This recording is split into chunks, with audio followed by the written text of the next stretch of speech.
yang pertama dalam kita mendidik anak-anak kita, buah hati belayan jiwa kita, ulun kutipkan dari surah An-Nisa ayat 9. A'udzu billahi minasyaitonir rajim. Bismillahirrahmanirrahim.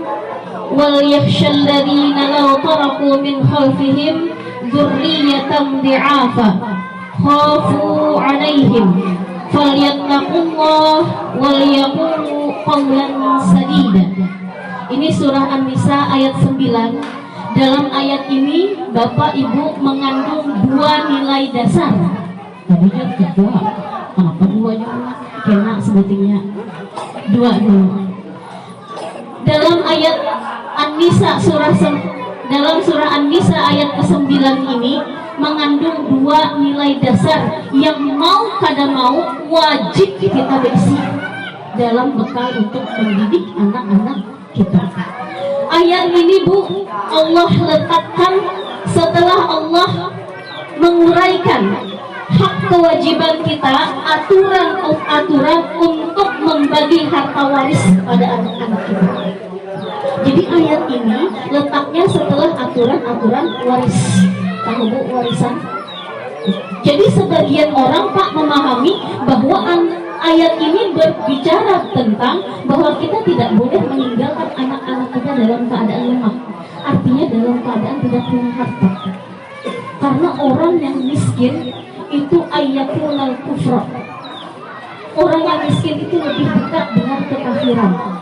Bu, maaf kalau dibilang orang-orang di atas sana itu Bu, satu kardus seperti aja Pak Air mau keluar dari Islam. Satu kardus ini aja.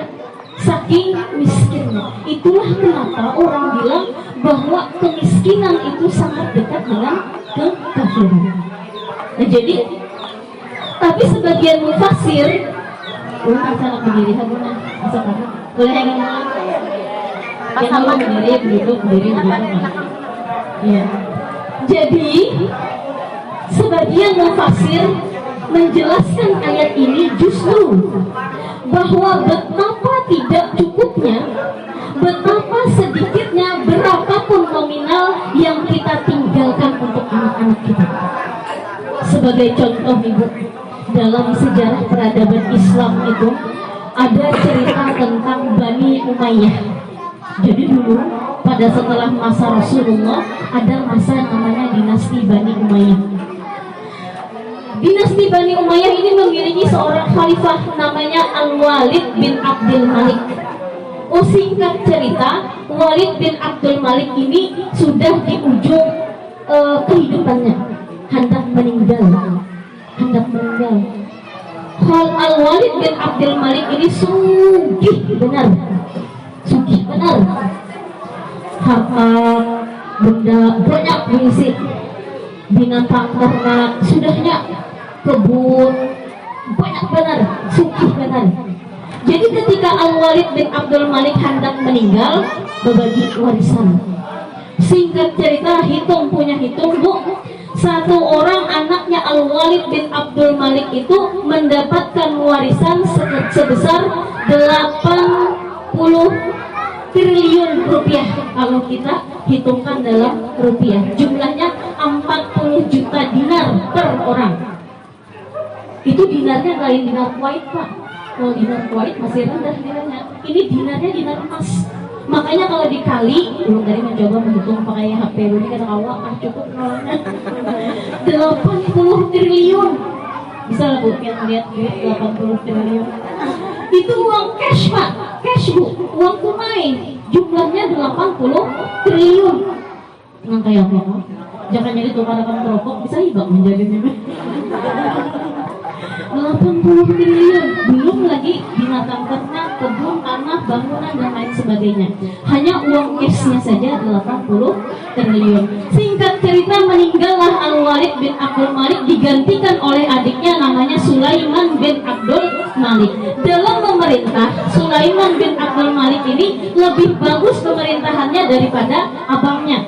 Kenapa? Karena Sulaiman bin Abdul Malik ini berisi seorang penasehat. Dia punya seorang penasehat namanya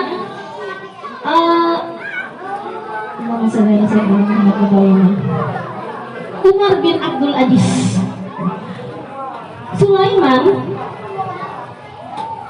ini dalam sejarahnya diceritakan, Pak, Bu, orangnya hobi makan.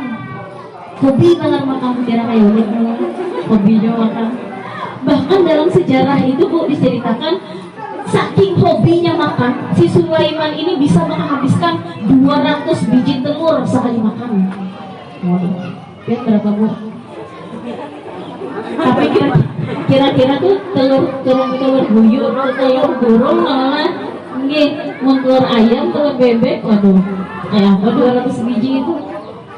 Nah, kita tahu bahwa telur burung itu dia punya kolesterol yang tinggi. Akhirnya, singkat cerita, Sulaiman ini wafat pada usia yang sangat muda, yaitu sekitar usia 35 tahun.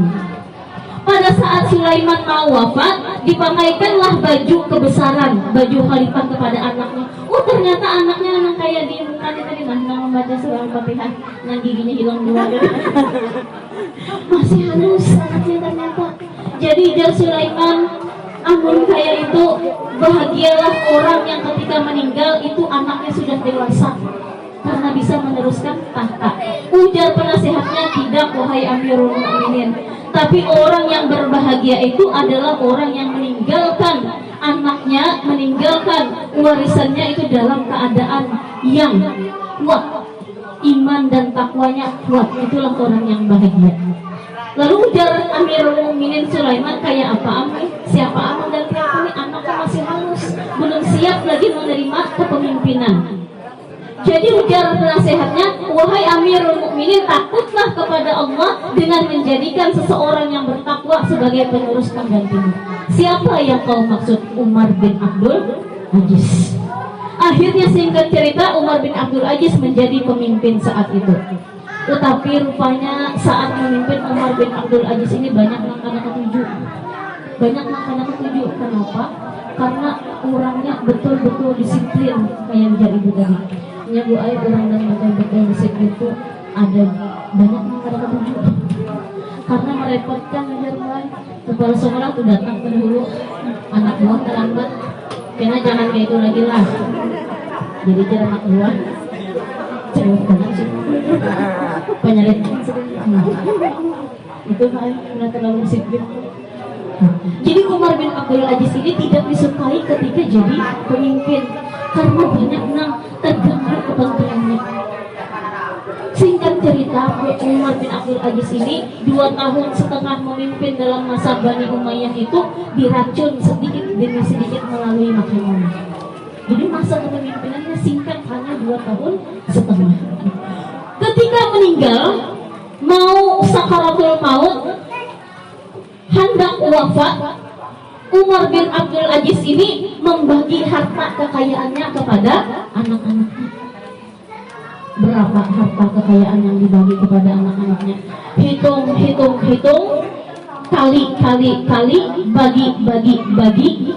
Harta yang diwariskan oleh Umar bin Abdul Aziz kepada anaknya itu besarnya adalah sekitar 70 dirham. Yang tadi dinar, Pak, yang ini dirham. Ujar orang, dinar itu lebih mahal daripada dirham. Dirham ini nilainya kalau kita rupiahkan sekitar 80.000.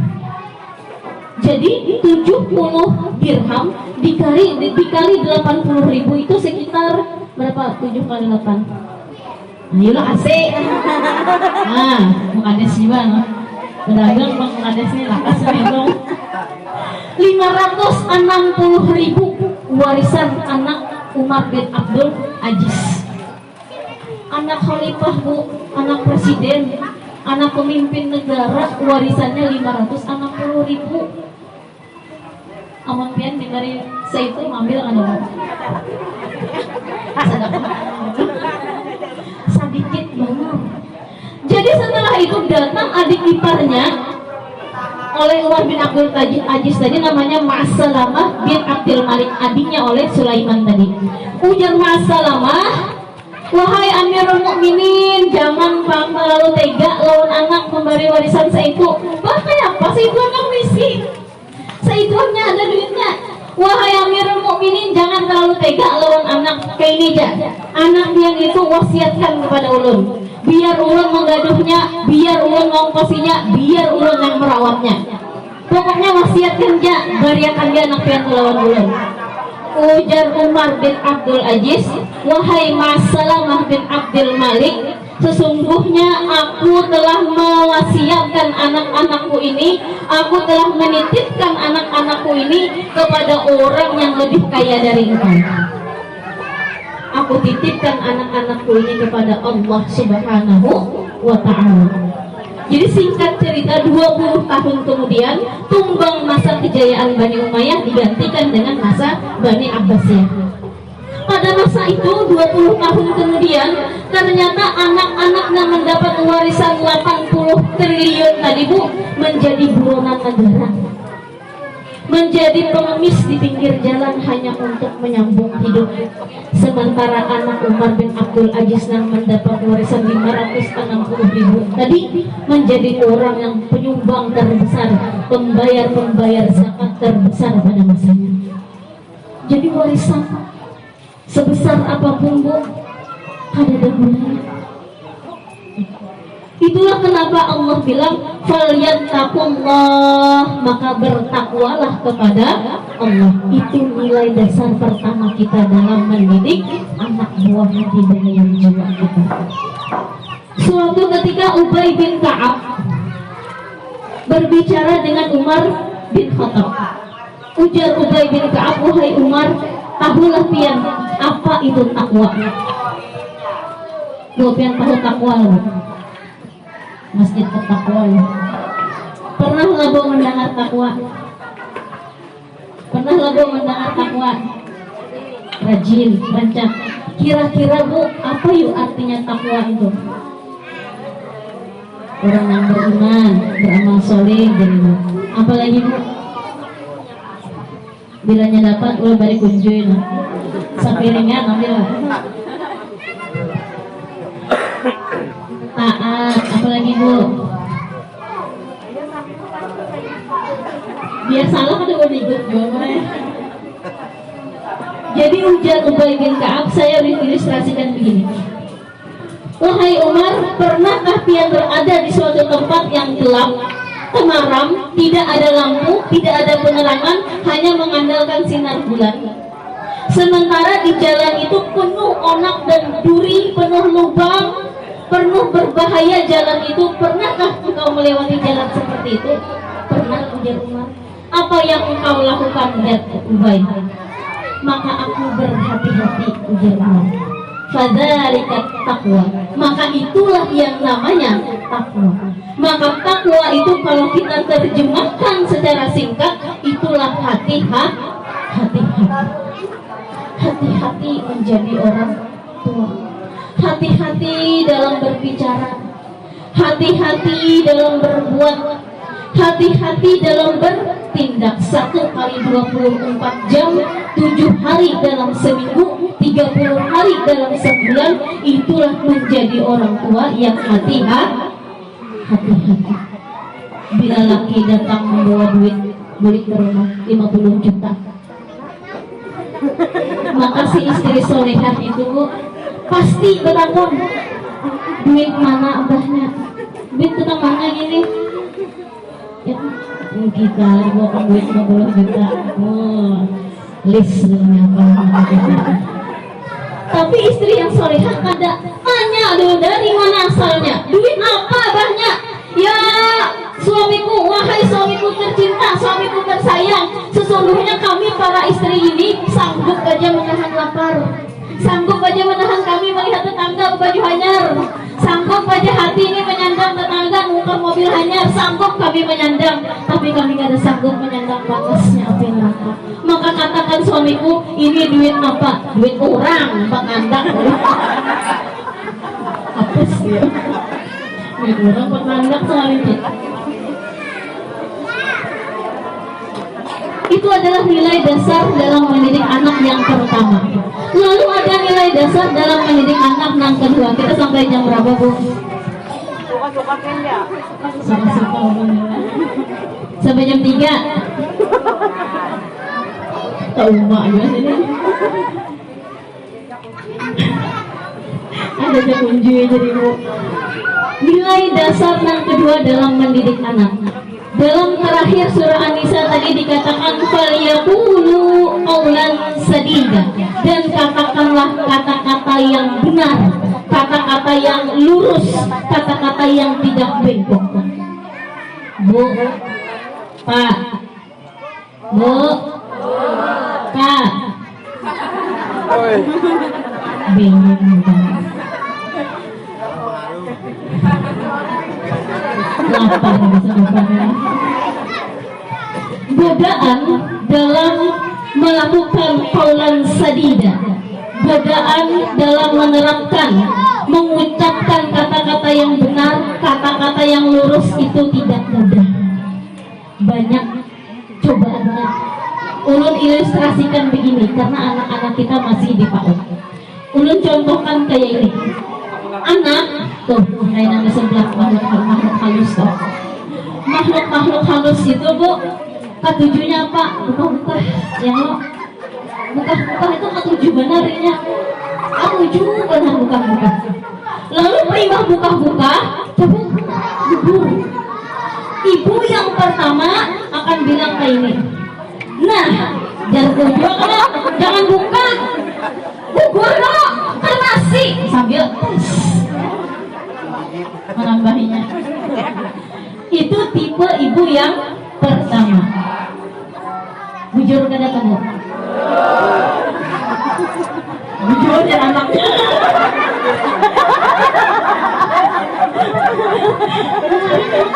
Bujur.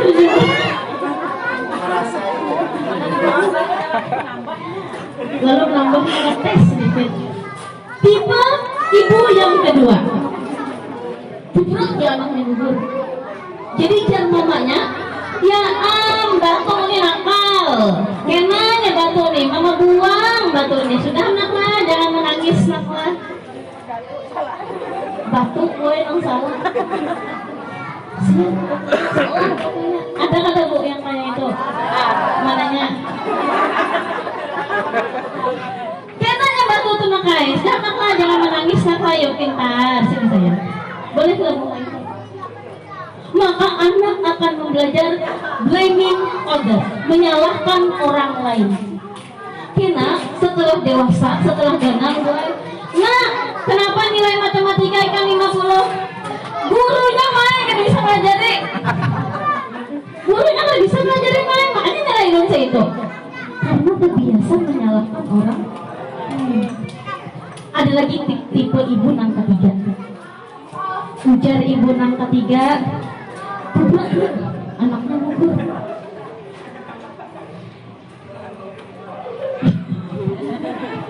Maaf, minum.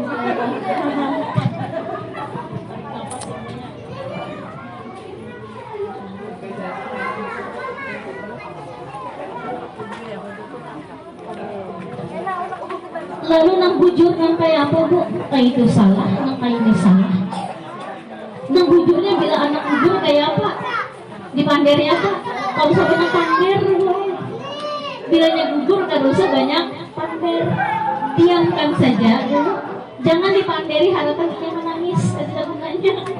Nanti didengarnya jadi lagi aku menangis.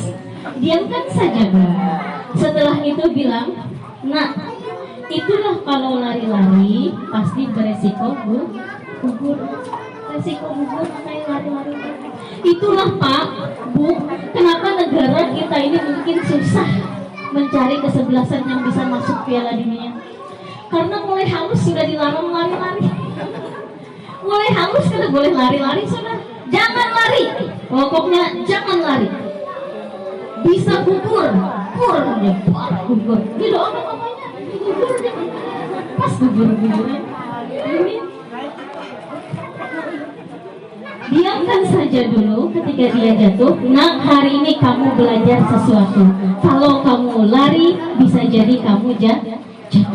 Itu sudah resiko itu. Maka anak akan belajar yang namanya resiko. Harusnya bisa itu. Ulun dulu pengalaman, anak ulun itu bila dibawa ke pasar, pasti nukar itu, nukar itu, nukar itu. Anak pian.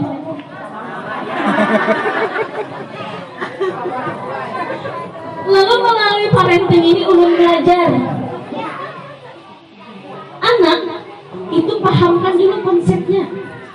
Misalnya kayak ini. Nah, hari ini mama hendak ke pasar. Mama ini hendak ke pasar. Mama hendak nukar iwak, hendak nukar sayur, hendak nukar wadai. Nah, mama hendak membawa ikan hendak lah. Wah, hendak benar, maaf. Dulu kita hendak nukar ini kita aja kan. Sama kita hendak nukar. Tapi nakai, mohon maaf naklah, mama boleh membawa ikan ke pasar dengan satu catatan. Ikan hanya boleh belanja satu benda yang nilainya tidak lebih dari 5.000 rupiah. Nih mama, nih shit mama nih. Itu nakai perjanjiannya. Bila pian kada terima, mohon maaf, kada mama bawa pian ke pasar.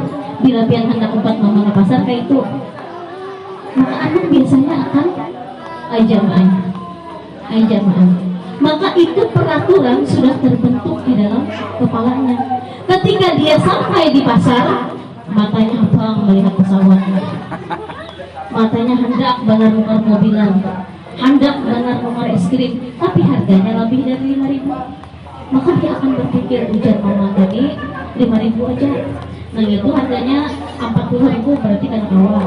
Anak akan membentuk pikiran pertamanya memang sulit, Bu. Anak pasti akan menangis di pasar. Pokoknya murah cerita. Itu senjatanya sudah, Bu.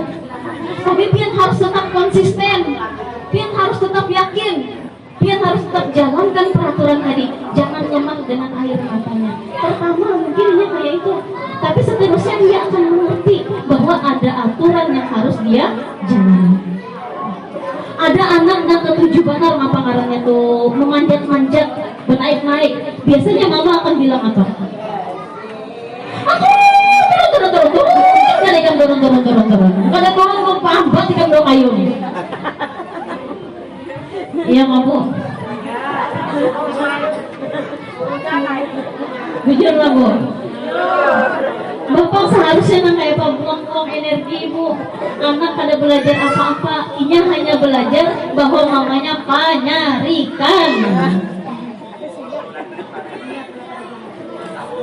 Jangan anak belum bilang mama besar raksasa gitu banget. Bila anak memanjat-manjat, ketika pian lihat pasti hati mengacut. Karena kita wajar, orang tua pasti takutan anaknya gugur.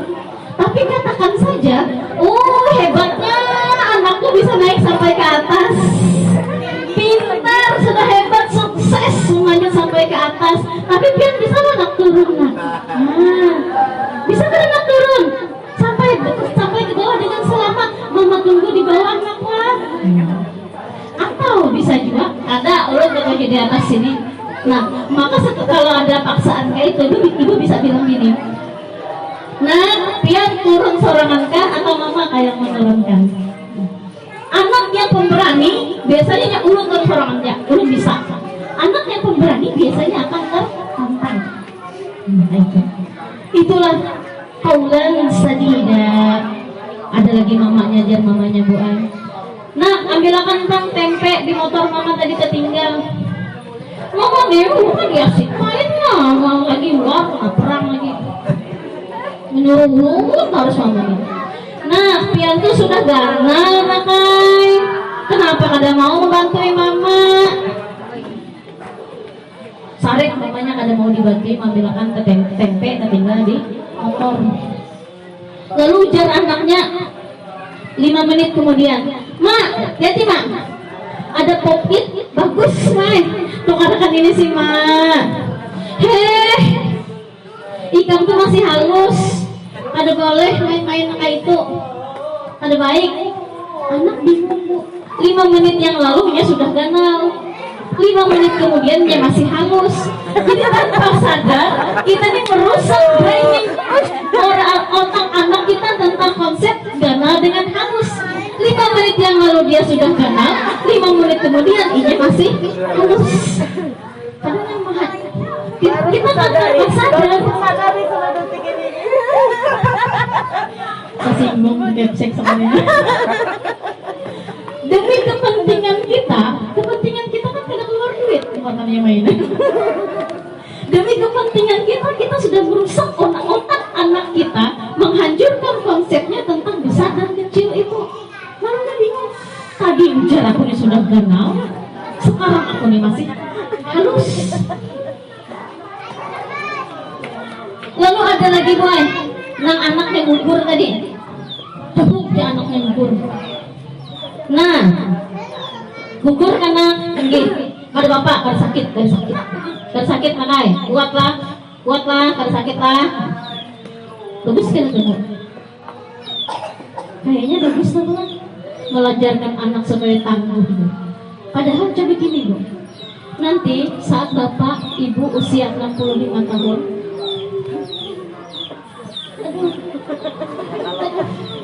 asal kurang mamanya sakit makai. Mama nih bayangan kayak itu aja sakit. Kayak orang 5 nih itu sakit ya. Saat kita usia 65 tahun, anak kita menyuarai kita kayak itu bu, kayak itu rasanya. Sakit katanya batis mama nih. Mama, Tuhannya biar menangis mas, sumpah mah kelihatan orang. Kakak menangis mas, sumpah Tuhan kelihatan orang. Padahal dibilang sakit mah bu. Maka ketika anak jatuh, kita bilang kada sakit, namanya kada sakit. Padahal siapa bilang gugur tuh kada sakit.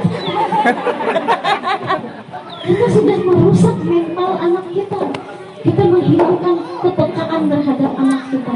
Nah, maka nanti pada saat dewasa dia akan belajar bahwa ada papa, ada peka itu, ada papa, ada perhatian itu. Karena kita 65 tahun akan merasakan akibat dari pendidikan kita pada usia dini. Inilah bu, 1000 hari pertama itu kehidupan anak, itulah masa-masa emas, biasa disebut orang dengan golden age. Suatu kampung bapak perwakilan kepala desa titip pesan turun kepada kepala desa. Wajib. Suatu desa itu, suatu tempat itu akan dikatakan sebagai tempat yang maju kalau PAUD-nya maju. Apa hubungannya? Desa maju, PAUD maju. Iya, karena 1000 hari pertama generasi penerus kita itu ada pada 1000 hari pertama. Sekitar usia dari 0 sampai 8 tahun. Siapa tahu nanti Pak 40 tahun akan datang Menteri Ketenagakerjaan dari Desa Menjalin. Amin. Presiden orang Menjalin. Bupati orang Menjalin. Gubernur orang Menjalin. Camat orang Menjalin. Apa yang ada maju orang Menjalin ini? Itulah kenapa dikatakan bila suatu desa mau maju, suatu tempat mau maju, maka harus majukan dulu PAUD-nya. Karena di PAUD ini kita menyentuh 6 aspek perkembangan anak. Karena bila sudah 6 aspek itu tersentuh, sudah mengalami stimulasi, sudah ada rangsangannya terhadap 6 aspek perkembangan itu, di tingkat sekolah selanjutnya dia tinggal mengembangkan. Di SD, di SMP, di SMA hanya tinggal mengembangkan saja. Jadi kembali ke nilai dasar yang kedua tadi adalah qaulan sadida, perkataan yang lurus. Aku anak ke pasar nah. Aku nggak datang bawa anaknya, ngalih ayo pasar ke bawa anak, ngalih berpilih-pilih, ngalih bertawar-tawar, harta menawar, malah kasih bulik, ujarnya pak. Itu kenapa kami rancang oleh bawa anak ke pasar. Jadi jangan mamanya aku anak ke pasar Hana. Tapi aku kadang anak bawa anak. Akhirnya anaknya dulu melawan nininya. Nah, nih, bawa dia cacak dulu nih ayah. Itu cacak bagusnya, cacak padahal bagus. Bagusnya cacak dia cacak, namanya cacak. Mamanya buka ke pasar. Ya kada? Mamanya buka ke pasar. Maka tunggu 16 tahun akan datang. Ujar anaknya, mamaku lagi kuring, aku berjalanan, aku bawa motor. Membalas karena kita izin keluarnya tidak paham. Usahakan keterbukaan itu selalu ada mulai anak usia dini. Ini tuh doa halus bukan berarti anak paham. Boleh jadi pertama pian pada nak mama hendak ke pasar, tapi mohon maaf mama kada kalau membawa ikan karena mama akan banyak bawaan mama nih. Nah jadi mama kada kalau membawa ikan, pertamanya buahnya mungkin akan menangis. Wajar aja anak menangis, bisa aja anak menangis. Memangnya kada boleh sih menangis? Boleh kalau papanya menangis. Berikutnya yang kedua kayak itu pulang nangis juga kada apa-apa. Yang ketiga, yang keempat dan seterusnya, ini akan belajar bahwa ada saatnya dia boleh ikut, ada saatnya dia tidak boleh ikut. Langsung nilai dasar yang ketiga. Yang pertama tadi ada apa Bu? Takwa. Yang kedua berkata yang benar. Yang ketiga nilai dasar dalam mendidik anak adalah disebutkan dalam surah Luqman, wa id ataina luqmana hikmata anishkur lillah, bersyukur. Bu, kan nonton TV lah, nonton TV Bu, ada TV di sini? Nonton apa biasanya Bu? Hah? Indosiar, aku menangis gitu Pak. Hah? RCTI, ada yang nonton TV One Bu? Ada yang nonton Metro TV Bu? Melihatlah pian ada orang dibawa aparat pakai baju oranye. Ada? Apa itu Bu? Siapa Bu yang diirit orang pakai baju oranye?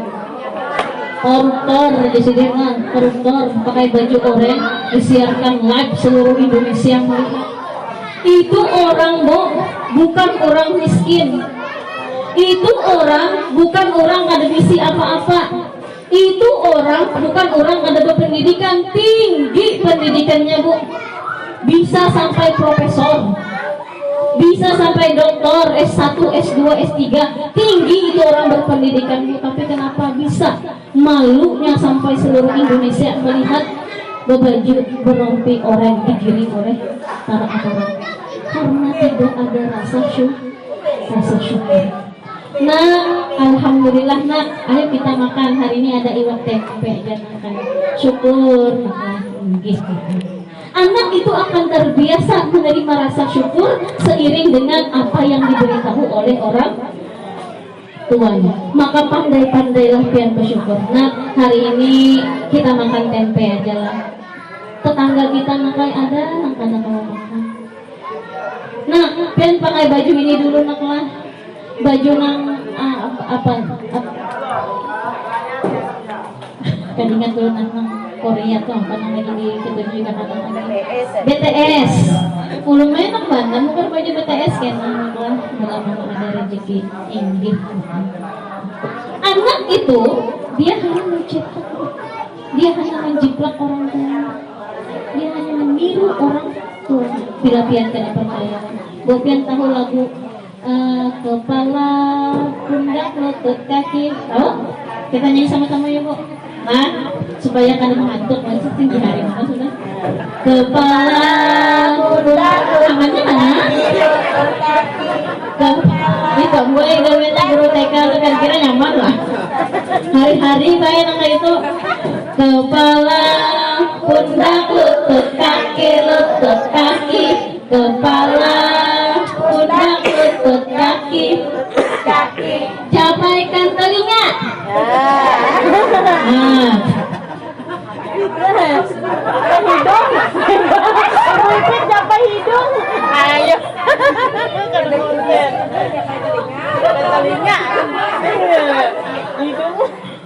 Itulah Bu anak-anak kita. Anak-anak kita itu peniru yang sangat baik. Nah, sembahyang, makasih. Nah, mama. Makasih nak sembahyang. Oh, makin ada sembahyang. Terus sembahyang. Makasih jam 2 sudah pulang ngaji. Makasih. Nah, mama menyenetron.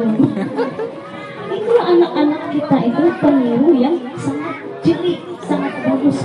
Dia akan lebih mudah meniru hanya dengan melihat terlebih daripada mendengar. Itulah kenapa kita harus menjadikan suri tauladan yang baik bagi anak-anak kita.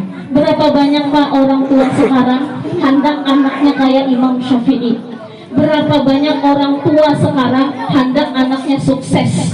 Berapa banyak orang tua sekarang hendak anaknya jadi orang hebat. Tapi orang tua zaman sekarang lupa bagaimana meniru ayahnya Imam Syafi'i, bagaimana meniru ayahnya orang-orang yang hebat tersebut, bagaimana meniru orang tua yang hebat tersebut. Kita hanya bisa menuntut anak harus bisa nilai bagus, anak harus bisa kayak ini, anak harus bisa kayak itu, sementara kita lupa untuk mencontohkan yang baik untuk anak-anak kita. Mohon ampun, maaf, minta halal, minta ridha. Bila yang benar itu datang dari Allah, yang salah itu khilaf pribadi ulun. Minta ampun, minta maaf, minta halal, minta ridha. Semoga ada berkahnya, semoga bisa kita terapkan dalam kehidupan kita sehari-hari. Hadanallahu wa iyyakum ajma'in. Ihdinas siratal mustaqim. Assalamualaikum warahmatullahi wabarakatuh.